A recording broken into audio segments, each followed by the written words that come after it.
네, 안녕하세요 여러분, 흥규쌤입니다. 자, 여러분, 이번 시간에 53번 프린트에서 드디어 우리가 조선의 마지막 조선의 문화, 그 중에서도 조선 후기 문화, 바로 실학과 서민문화, 국학에 관해서 공부해 보도록 하겠습니다. 문화 같은 경우는 이 예전 교육 과정에서는 전기의 문화랑 후기의 문화를 둘 다, 특히 조선 같은 경우는 전기 후기 문화를 다 공부를 해야 했고 양도 굉장히 많았는데 이 전근대사가 굉장히 소략해지면서 수능에서도 이제 출제 비중이 줄고 하면서 이 조선의 문화 파트도 거의 후기 문화만 남고 전기의 문화는 거의 사라졌습니다. 그 중에 필요한 건 선생님이 또 이 내용을 설명하면서 중간중간 보충해 드릴 거니까 문화는 후기를 중심으로 살펴보자. 그러면 된다라는 거고, 이 조선 후기 문화 중에서도 결국 가장 중요한 건 실학이에요. 실학. 가장 시험 문제 내기도 좋고 내용도 풍부한 한능검이건 수능이건 내신이건 조선 후기 문화의 가장 의미 있는 부분은 실학이라고 볼 수 있습니다. 자, 그러면 실학. 실학이 바로 뭐냐? 조선 후기 문화 실학인데, 일단 실학은 실제적인 학문이에요. 그러니까 실용적인 학문, 실제 생활에 쓰이는, 실제로 실제 생활에 쓰이는, 실생활에 쓰이는 쓸모 있는 실용적인 학문, 그것을 바로 실학이라고 합니다. 자, 근데 우리가 흔히 조선하면은 떠오르는 학문이 뭐예요? 성리학이거든요. 그럼 어떻게 해서 성리학의 나라인 조선에서 실학이 나오게 되었는가? 실학의 등장 배경부터 먼저 살펴볼게요. 이 부분 어떻게 볼 거냐면, 실학의 등장 배경 볼 거고, 이 실학에 두 가지 갈래가 있거든요. 농업 중심의 개혁론, 상공업 중심의 개혁론. 이걸 나누어서 내용을 살펴보도록 하겠습니다. 우선 실학이 등장한 이유는요, 바로 우리가 배웠던 조선 후기의 사회 경제적인 변화 때문에 그래요. 일단 사회적으로는 그쵸, 양반 중심의 신분 질서가 동요하게 됩니다. 여러 가지 상품화폐 경제의 발달, 이양법, 부농의 성장, 납속책, 공명첩, 양반사회 분열 등등등의 이유로 점점점 양반들의 숫자는 늘어나고 상민과 천민의 숫자는 감소하게 되죠. 그리고 또 경제적으로도 상품화폐 경제의 발달로 인해서 농업에서는 이양법 등으로, 그리고 항공업에서도 이제 뭐 대동법이나 정조의 신해통공 등등으로 인해서 조선은 지금 엄청난 변화를 맞고 있는 거예요. 그러니까 사회적으로는 양반 중심의 신분 질서가 동요하고 있고, 경제적으로는 상품화폐 경제의 발달, 농업 상공업의 발전이 이루어지고 있습니다. 그 과정에서 당연히 여러 가지 모순과 문제점들이 나오게 되죠. 대표적으로 빈부격차, 특히 이양법으로 인해서 그 이전보다 필요한 노동력이 줄었잖아요. 그죠? 농민 1인당 경작할 수 있는 토지 면적이 늘다 보니 필요한 노동력이 줄어들다 보니 당연히 이런 이양법 변화에 적응을 해서 어마어마한 돈을 벌어들이는 광작을 통한 분홍도 나오지만, 대다수의 농민들은 임노동자 되는, 토지를 잃고 소작농 생활도 하기 힘든 임노동자로 전락하게 돼요. 상공업에서도 이렇게 돈을 많이 벌어들이는 독점적 돈상인인 도고까지 성장하는 그런 대상인들도 등장을 하겠지만, 대다수의 사람들은 영세상인으로 전락하게 돼요. 오늘날 우리 현대사에선 더 심각한 문제죠. 이런 계층의 분화, 빈부의 격차.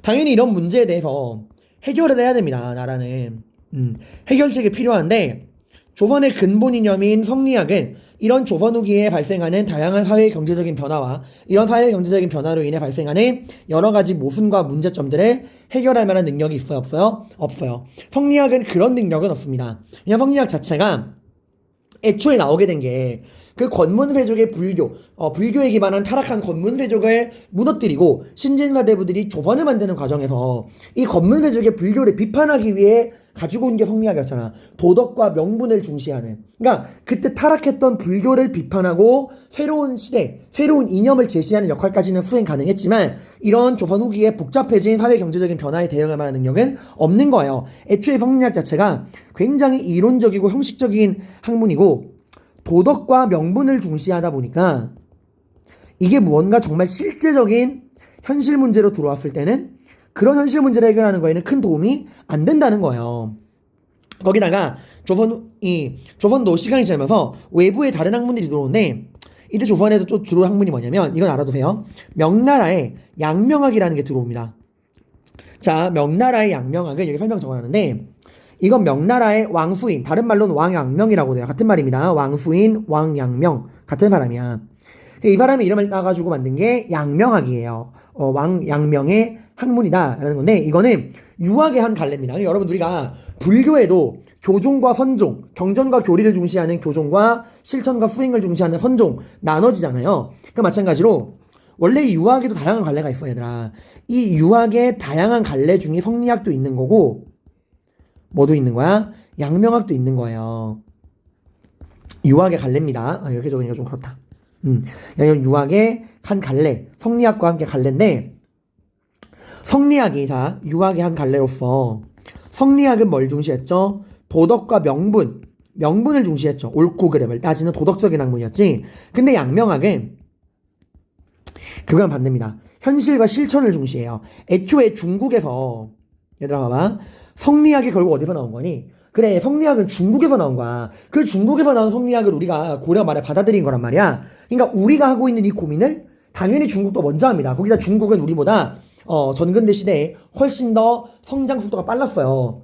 우리 조선보다 훨씬 더 사회 경제적 성장 속도가 빨라서 조선이 후기에 경험했던 이러한 고민과 문제를 이미 중국은 명나라 전반기에 경험을 했어. 그 명나라에서 먼저 이 명분을 중시하는 성리학, 이 성리학에 대한 대안으로 나온 게 또 다른 유학의 한 갈래인 양명학이야. 왕양명이 만든. 그러니까 우리랑 똑같은 고민을 먼저 했고 그 먼저 고민한 다음에 먼저 낸 해결책 중에 하나가 이 왕양명이 만든 양명학이에요. 유학의 한 갈래. 이거는 현실과 실천을 중시합니다. 근데 이게 당연히 성리학에 들어왔듯이 조선에 들어왔는데 이건 조선에서는 성리학자들이 받아들이지 않아요.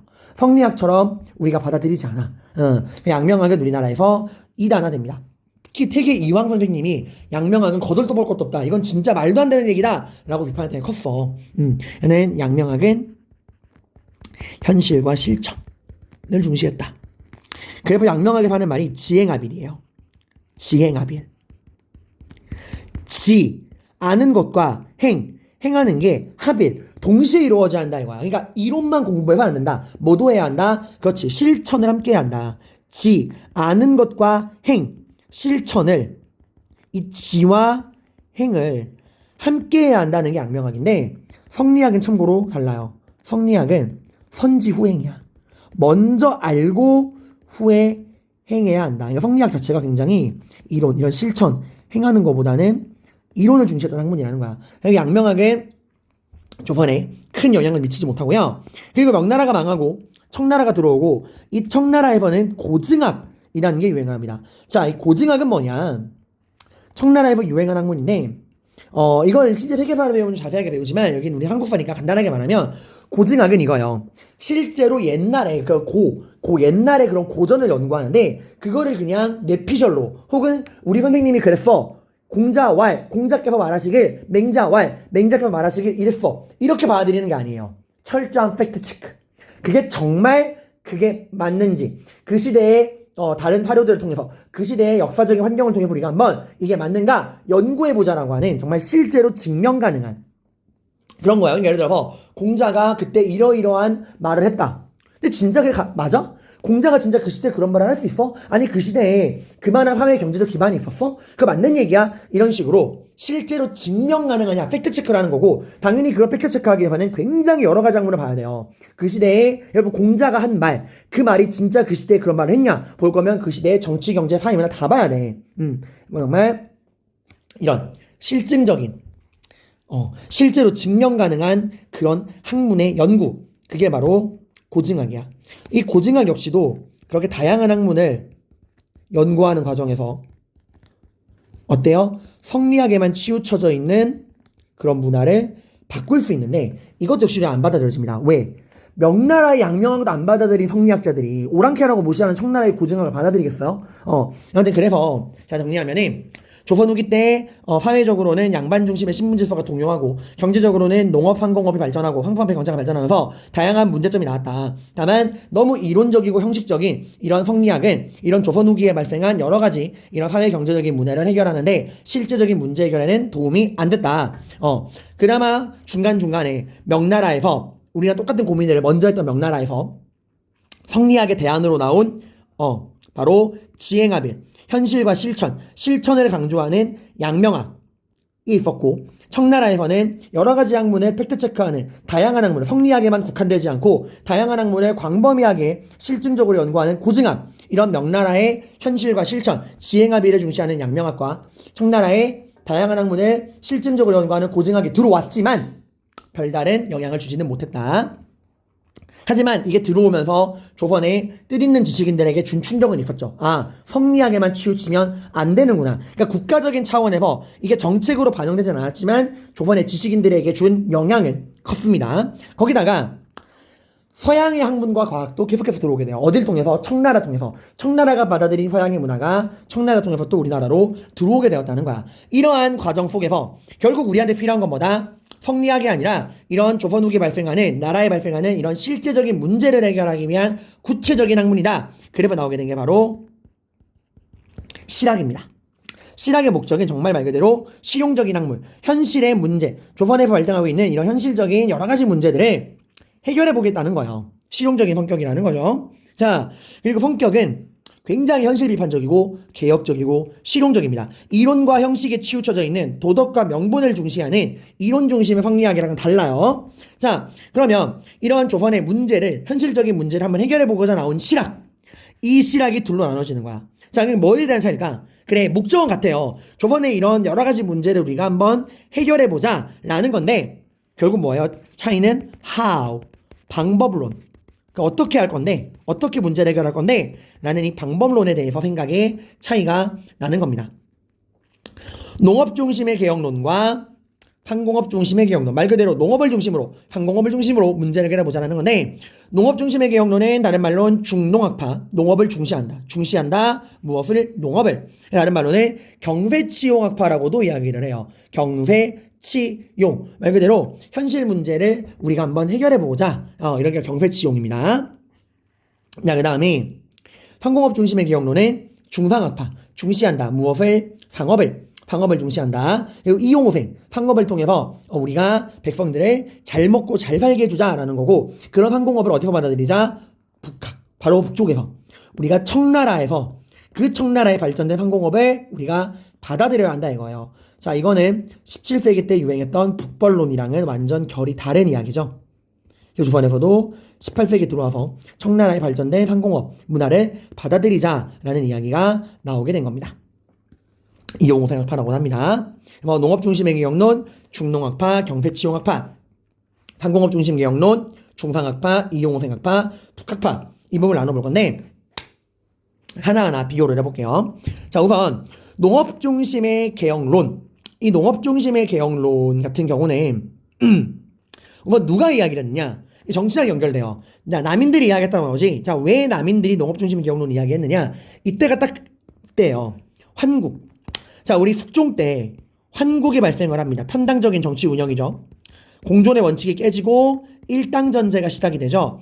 자, 우리 환국 총 3번 배웠어요. 경신환국, 기사환국, 갑술환국. 근데 결국 최후의 승자가 누구였죠, 여러분들? 네, 결국 장인은 앞세운 남인은 패배하고 서인이 승리를 거두고, 이제 그 서인에서도 이제 노론소론들이 막 싸우잖아. 결국 마지막 권력 잡은 건 서인 안에서도 노론이었어요. 아무튼 이 환국을 통해서 특히 마지막 남인이 완전히 몰락했던 갑술환국 이후에 대다수의 남인들은 이제 권력을 잃고 귀향을 떠납니다. 그러니까 이제 중앙 권력을 잃고 어디로 간 거야? 지방, 향촌 사회로 내려간 거예요. 향촌으로 내려간 거야. 그리고 본 거야. 본인들이 한양에서 잘 먹고 잘 살 때는 눈에 들어오지 않았던, 정말 이 지방, 향촌, 농촌 사회에서 고통받고 있는 농민들의 삶을 본 겁니다. 그래서 얘들은 지금 이 나라에 필요한 거는, 그러니까 권력을 잃고 지방에 쫓겨나니까 보인 거야. 지금 이 나라에 필요한 거는 바로 뭐다? 이 농민들의 삶을 우리가 나아지게 해주는 것이다. 그럼 농민들의 삶을 나아지게 해주기 위해서 뭐가 필요하냐? 바로 농민들, 땅이 필요하다 이거죠. 그러니까 토지 제도를 개혁을 해서 우리가 뭐 해야 한다? 그들에게 실제로 농사 지을 수 있는 토지를 분배해야 한다. 그래서 우리가 뭘 육성해야 한다? 자영농을 육성해야 한다 라는 게 그들의 거였어요. 그러니까 토지 제도로 개혁을 하고 토지 분배를 통해서 현재 토지 소유 불균형, 조선 후기 가면은 알다시피 이양법의 발전으로 더 적은 노동력으로 더 많은 생산량을 뽑을 수 있는 이양법이 보편화가 되면서 몇몇 능력 있는 사람들의 광작, 넓은 땅을 농사짓는 분옥이 되지만 대다수의 농민들은 소작농 생활을 하거나 소작농도 하기 힘들어서 임노동자로 떠돌고 있잖아요. 이런 상황을 우리가 해결해야 한다. 농민들이 먹고 살게 해줄 수 있도록 그 농민들의 생존 기반인 토지를 우리가 나눠줘야 한다. 토지 분배를 통해서 이 토지 소유의 불균형, 이 문제를 우리가 해소해야 한다. 토지 소유의 불균형을 해소해서 뭘 길러야 한다? 그렇지, 자영농. 실제로 농사 짓는 자영농을 육성해야 한다. 즉 농민 중심의 무엇을? 토지 소유를 실현해야 한다라는 거야. 그러니까 토지도를 기억해서 토지를 분배해서 토지 소유의 불균형을 해소해서 자영농을 육성해서 농민 중심의 토지 소유를 우리가 실현해야 한다라는 게 이 농업중심개혁론, 중농학파, 경제치용학파들의 이야기였어. 그러니까 그들이 권력을 잃고 지방 가니까 이런 게 보인 거예요. 그에 반해 상공업중심개혁론은 누가 이야기했냐? 결국 최후의 승자였던 노론. 그 노론의 자제들이 이야기했어. 이거 오해하면 안 돼요. 노론 전체가 이야기한 건 아닙니다. 당연히 노론 대다수는 잘 먹고 잘 살고 있는데 그 노론 안에서도 좀 생각이 깨는 애들이 있잖아. 이런 명나라의 양명학, 청나라의 고증학, 서양의 여러 학문을 받아들이는 과정에서 비록 그들 본인들이 금수저였지만 한양의 권력 잡고 살고 있는 중앙의 권력 잡고 있는 금수저지만 이 중에서도 생각이 트인 애들이 있잖아. 소수입니다. 이 노론의 자제들 중에서도 생각이 트인 애들이 다른 생각을 하게 되는 거야. 이 나라를 발전시키는 방법은 무엇일까? 근데 얘들아 봐봐. 남인들이야 권력을 잃고 지방 향촌 사회로 쫓겨갔으니까 이 농민들의 삶에 주목을 한 건데 얘들은 어쨌건 뭐예요? 네, 중앙에서 지금 권력을 잡고 있는 금수저란 말이야. 얘는 지금 한양에서 잘 먹고 잘 사는 노론의 자제들, 금수저란 말이죠. 금수저. 그러니까 얘들은 농촌에 갈 일이 없어. 당연히 우리 조선에서도 가장 발전된 한양에 있단 말이야. 얘들은 농업보다는 발전된 조선 후기에 상품화의 경제 발달로 인해서 상업과 공업이 엄청 발전하잖아요. 그 상공업에 주목을 한 거야. 물론 얘들이 토지를 이야기하기는 해요. 이 나라 자체가 농민이 되다 보니까 토지 문제를 이야기하긴 하는데 이 남인들, 중농학파, 농업중심 개혁론자들이 토지 제도를 개혁해서 토지를 분배해야 한다는 거에 초점을 맞췄다면 얘들은 경영, 이 조선 후기에 상품 작물의 재배와 이양법들이 보급이 됐잖아요. 자, 이양법 보급을 통해서 어때요? 생산량이 늘어났죠. 그걸 보고 얘는 생각하는 거야. 봐라, 무언가 새로운 농법과 농업도 경영 방법을 어떻게 하는가에 따라서 얼마든지 생산량을 늘릴 수 있다. 그러니까 우리가 토지 경영을 더 발전된 방향으로 이끌어서 근본적인 생산성, 토지의 이 생산량 이 자체를 늘려야 한다 이거였어요. 그러니까 비유하자면은 이 농업중심 개혁론자들, 남인들 이 중심이네. 이 농업중심 개혁론자들은 약간 복지적 분배. 지금 이 파이를 우리가 어떻게 해야 좀 더 공정하게 분배해서 소외되는 사람이 없도록 할 것이냐, 복지와 분배의 중심을 둔 게 농업중심 개혁론이었다면은 이 상공업중심 개혁론자들은 뭐예요? 성장. 파이를 나누는 게 문제가 아니라 애초에 이 파이 자체를 크게 넓히면 파이 자체를 크게 넓히면 스몰밖에 안 되는 피자를 2X라지로 크게 넓히면 어쩌고 모두가 배부를 수 있는 거 아니냐. 그러니까 이 농업중심 개혁론자들이 복지와 분배라면 얘들은 성장과 기술, 여기에 초점을 둔 거예요. 오늘날에도 이런 논쟁이 있지 않나요? 복지냐 아니면 성장이냐, 분배냐 성장이냐. 지금도 이제 보수 쪽 정치인들은 주로 성장, 그래서 기업 유리하게 해줘야 한다 막 이러고, 반대쪽으로 진보 쪽 하시는 분들은 분배, 복지에 신경을 쓰잖아요. 그러니까 오늘날에도 내려오는 이런 관점이에요. 성장이냐 분배 복지냐라는 거죠. 그리고 이 사람들은 주 전공 분야는 상공업입니다. 농업도 이야기는 했지만 농업은 분배가 아니라 어떻게 생산량을 늘릴 것이냐에 주목을 뒀다면 이 사람들이 더 중시한 건 상공업이에요. 그러니까 이제 이 나라 조선도 농업 중심에 벗어나서 어디로 가야 한다? 상공업으로 가야 한다 이거예요. 기술을 개발하자 이거죠. 그리고 얘들은 본인들이 워낙 잘 사는 집안 자제들이니까 실제로 청나라에 유학 갔던 애들도 많아. 그래서 당연히 어디의 문화를 받아들여야 한다? 우리가 발전된 청나라의 문화도 우리가 받아들여야 한다 했던 애들이었어요. 이런 차이가 난다라는 거야. 자, 그래서 우리가 지금 실학이 어떻게 해서 등장하게 됐는가, 그 과정에서 양명학, 고증학 같은 내용도 봤고요.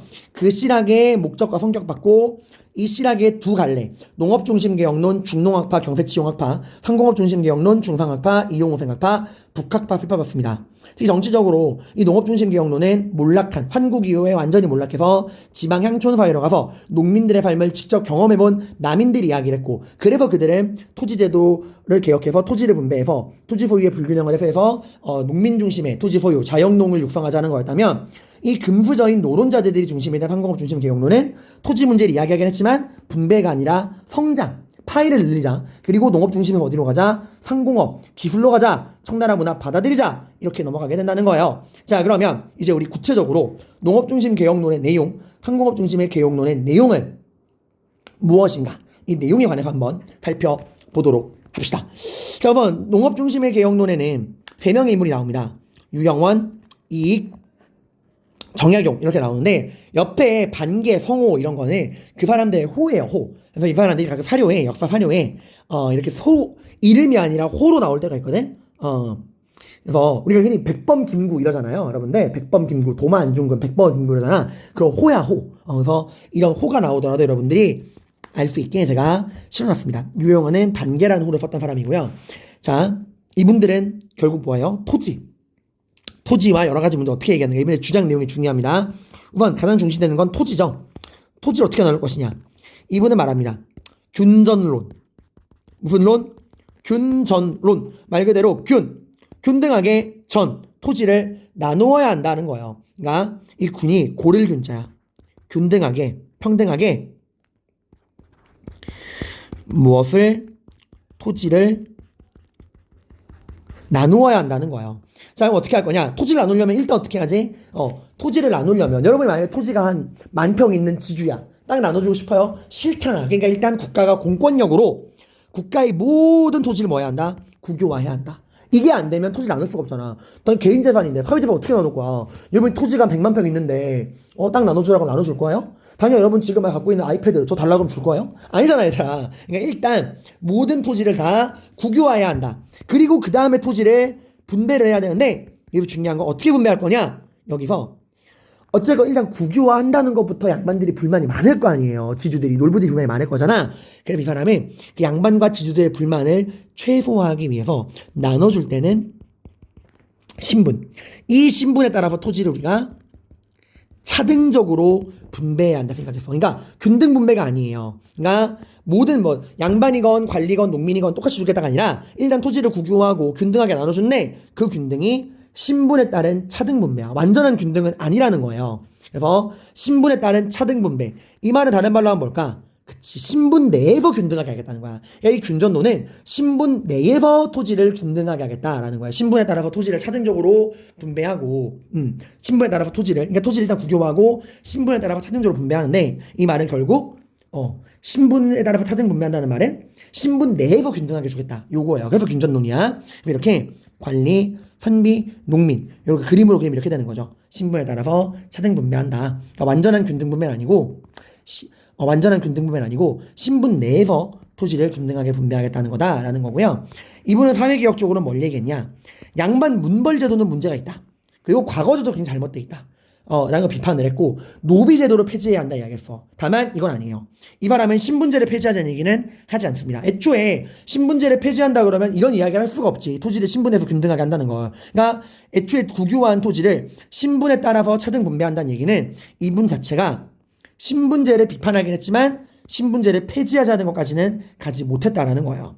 노비제는 폐지하자 그랬어. 자, 이분이 썼던 책 이름 출처로 나오니까 알아두세요. 반개수록과 우서라는 책을 쓰게 됩니다. 자, 그 다음에 이분의 호는 성호예요. 성호 이익인데, 자, 이분의 토지개혁은, 자, 이분의 유영원의 토지개혁은 좀 문제가 많고 현실성이 없다 생각을 했어. 왜냐 봐봐. 일단 처음부터 막혀요. 아무리 신분에 따라서 차등 분배한다고 쳐도 1단계인 국유화부터 막히지 않을까? 여러분이 양반이야, 관리야, 땅이 200만 원, 100만 평 있어. 근데 그거를 국가가 국유화한 다음에 신분에 따라 나눠주겠대. 근데 아무리 신분에 따라서 차등 분배한다 그래도 토지가 없는 대다수의 가난한 사람들에게 땅을 나눠주기 위한 거니까, 여러분이 100만 평 갖고 있다고 하더라도 나중에 여러분이 돌아오는 건 한 5만 평, 3만 평일 거란 말이야. 당연히 반대할 거란 말이죠. 그래서 이익은 이런 토지 국유화 자체는 현실적으로 불가능하다. 스텝 1에서 막힐 거다. 그러니까 좀 더 현실적인 방안을 내야 한다 생각했어. 그래서 이분이 내걸었던 방안은 한전론이에요. 뭐라고요? 한전론. 말 그대로 제한한다. 무엇을? 토지 소유를 제한하겠다라는 거예요. 그래서 이분은 영업전이라는 걸 설정을 합니다. 자, 토지 소유를 제한하는데 그 토지 소유를 제한을 할 때 어떤 식으로 제한한다는 거냐면은 토지 소유의 이 제한은 요거예요. 하한선.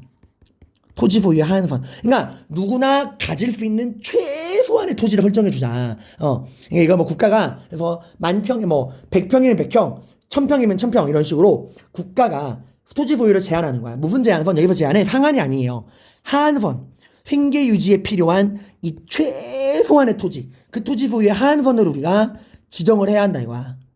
그게 뭐 100평이건 500평이건 그 생계 유지에 필요한 최소한의 제한된 토지 그걸 영업전이라고 그러고 이걸 국가가 딱 설정을 해주면은 이거는 팔지 못합니다. 그러니까 그 사람이 아무리 빚이 많아도 아무리 신용불량자가 되더라도 국가가 설정해준 이 생계 유지를 위한 이 최소한의 토지 있죠. 이 생계 유지를 위한 최소한의 토지 최소 뭐 생활 가능한 토지겠죠. 이 영업전, 그러니까 이거 적지 말자. 헷갈리겠다. 생계 유지에 필요한 최소한의 토지인 영업전을 설정해주면은 이거는 무슨 일이 있어도 거래가 안 됩니다. 그 사람의 생존 기반을 마련해 주자는 거야. 그 외의 토지만 매매를 허용하자 이거예요. 자, 여기서 주의할 점은 자, 그래서 얘들아 영업전은 지금 토지를 주는 건가요? 이거 분배하는 거야? 아니야. 이건 분배가 아니에요. 그냥 가지고 있는 땅 내에서 여러분 예를 들어서 토지가 한 500평 있어. 그럼 그 중에 100평은 영업전. 너의 생계를 위한 최저 생계 기반이야. 이건 무슨 일이 있어도 팔 수 없어. 라고 설정해 주는 거예요. 이렇게 물을 수 있죠. 선생님 그러면 애초에 토지가 없는 사람은요? 네, 그거에 대한 해결은 안 돼. 그러니까 이미 토지를 갖고 있는 사람들, 소규모 자영농들에게 최소한의 생계를 위한 그 영업전을 주자. 요거였습니다. 그러니까 이건 토지 분배가 아니에요. 이거 사회개혁으로는 이분은 우리나라를 좀먹고 있는 6가지의 잘못된 점이 있다. 그래서 6가지 잘못된 걸 얘기하는데 바로 노비, 과거, 양반 문벌, 사치와 미신, 승려와 게으름이다. 라고 해서 이 6가지 문제를 이야기해요. 6좀이라고 해요. 6좀. 얘는 사료에 나오면 이거 이익이구나 라고 아시면 됩니다. 6가지 악패가 무엇이냐? 이런 거 절대 물어보지 않아요. 그냥 6가지 악패는 자료로 나오는 거고 이걸 통해서 여러분이 이 사람이 이익이다 라는 걸 보겠죠. 뭐 이렇게 나오겠죠. 이 자료에 설명하고 있는 인물이 주장한 내용은 이런 식으로 6점을 주고 그게 이익이라는 걸 알고 그러고 이제 이익의 한전론, 토지 소유 한선, 영업전 이런 내용을 물을 수 있겠죠. 이분은 농업중심 개혁론자인데 특이하게 상업에 대한 얘기도 해. 다만 이 상업도 농업중심으로 바라봅니다. 조선 후기에 가면은 상품화폐 경제가 발전하면서 조선 후기에 경제가 발전하면서 이제 거래 수단이 뭐로 바뀌어요? 쌀이나 포가 아니라 물물 교환이 아니라 화폐를 쓰게 되죠. 이제 물물 교환에서 화폐가 일상화됩니다. 자, 근데 여러분 기억나시나요? 이 화폐가 일상화되는 과정에서 문제가 생겼죠. 사람들이 이제 화폐가 가치가 있다는 거 아니까 이 화폐가 투기의 대상이 되잖아. 그래 발생한 게 뭐야? 디플레이션, 전황이에요. 돈의 황, 가뭄이 들었다. 사람들이 돈을 시장에 파는 게 아니라 이 돈을 쌓아놓는 거야. 그러면서 화폐 가치는 오르고 물가는 떨어지는 디플레이션 현상이 발생했죠. 이 전황 언제? 영조랑 정조 때 발생을 하죠. 이걸 보고 이 사람이 이런 식으로 화폐가 오히려 우리 삶에 도움이 되는 게 아니라 백성들의 삶을 힘들게 한다. 왜냐면 이때 가면은 세금도 화폐로 내는 경향이 강해져. 근데 봐봐. 지금 전황이 발생했어. 디플레이션 터졌어. 화폐 가치는 올라가는데 물가는 떨어져. 그럼 실제로 농사짓는 농민들이 쌀을 팔아가지고 돈을 구하기가 쉽지 않은 거예요. 옛날에는 쌀 한 가마를 팔면은 10만 원은 구할 수 있었는데 이제는 쌀 한 가마를 팔아도 5만 원, 3만 원밖에 못 구하는 거야. 화폐 가치가 올라가고 물가가 떨어지니까. 그러니까 이게 농민들의 삶에는 전혀 도움이 안 된다라는 거야. 오히려 세금에 필요한 화폐를 구하느라 더 적은 가치를 받으면서도 생산물을 팔 수밖에 없는 농민들의 어려움을 이 사람이 목격을 한 거야. 그래서 이 사람은 패전론, 화폐를 없애야 한다. 화폐 유통하면 안 된다라고 이야기를 했어요. 이런 이분의 주장은 성호, 본인의 호르단 성호사설이나 과거록이란 책에 나오게 됩니다.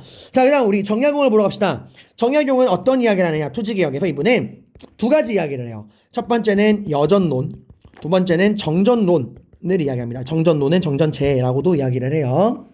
자, 이 여전론은 굉장히 특이한 이야기예요. 이 여가 마을 여자야. 마을 여자의 토지 전자입니다. 뭐예요? 마을 여자? 뭐 마을 단위로 토지를 가지자는 거예요? 네, 정답입니다. 이 사람은 봐봐, 그 전에 다 개인의 토지 소유를 문제로 삼았다면 이분은 아예 그냥 그 토지를 마을 단위로 우리가 줘야 한다. 이 마을 단위로 토지를 분배해야 한다. 그래서 이 마을이 1여야. 1여가 30가구. 이 사람이 설정한 단위예요. 그러니까 1여. 마을의 기본 단위가 되는 1여 30가구. 이 1여 30가구 마을 단위로 우리가 뭘 줘야 한다? 토지를 분배해야 한다 이거야. 그리고 그 토지를 누가 관리하냐? 개인의 소유가 아니라 그 마을의 이장, 마을의 여, 그 마을의 이장, 여장이라고 하겠죠. 이 여가 1여가 30가구 말하는 거니까 이게 남자가 여장한다 그게 아니에요. 1여, 이 30가구의 마을 단위인 여를 관리하는 여장, 이장 같은 개념이야. 이 사람들이 이 마을 단위의 공동 토지를 관리해야 한다. 그리고 이건 뭐예요? 개인의 소유를 인정하는 게 아닙니다. 개인의 소유 이런 게 아니라 그 마을 단위로 토지를 공동으로 소유해서 공동으로 일해서 공동으로 경작해서 뭐 하자는 거야? 공동으로 분배하자 이거야. 이게 딱 뭐예요? 완전 공산주의죠 여러분들. 왜 되게 이게 굉장히 특이한 생각이라는 거야. 이게 옛날에 약간 공산주의랑 비슷한 생각을 한 거예요. 자, 근데 공동으로 이렇게 마을 단위로 마을 여 단위로 토지를 소유하고 그 마을에 다 같이 일을 해. 다 같이 경작을 했어. 그런 다음에 분배할 때는 어떻게 할 거냐. 이분 좀 특이한 게 공산주의 무조건 n분의 1이잖아. 근데 이분은 정약용은 좀 더 나갑니다. 분배할 때만 공동으로 소유하고 마을 단위로 토지를 공동 소유하고 공동으로 마을 단위로 일하고 공동으로 경작하되 분배할 때만큼은 차등적으로 분배해야 한다. 뭐에 따라서? 신분에 따라서 노노노 일한 만큼 노동량에 따라서 토지를 분배하는 게 아니에요. 생산물입니다. 토지는 공동 소유야 얘들아. 토지를 분배하겠다는 게 아니라 마을 단위로 토지를 공동으로 소유해서 공동으로 일하고 공동으로 경작한 다음에 그 생산물을 그 토지 공동 단위의 토지에서 나오는 생산물을 일한 만큼 노동량에 따라서 차등 분배하겠다 요거예요. 이게 이 정약용이 말하는 여전론이야. 다만 이 여전론은 결국 나중에 생각을 바꿉니다. 왜 바꿀까? 공산주의가 왜 망했죠? 여러분 예를 들어 이렇게 생각해 봅시다.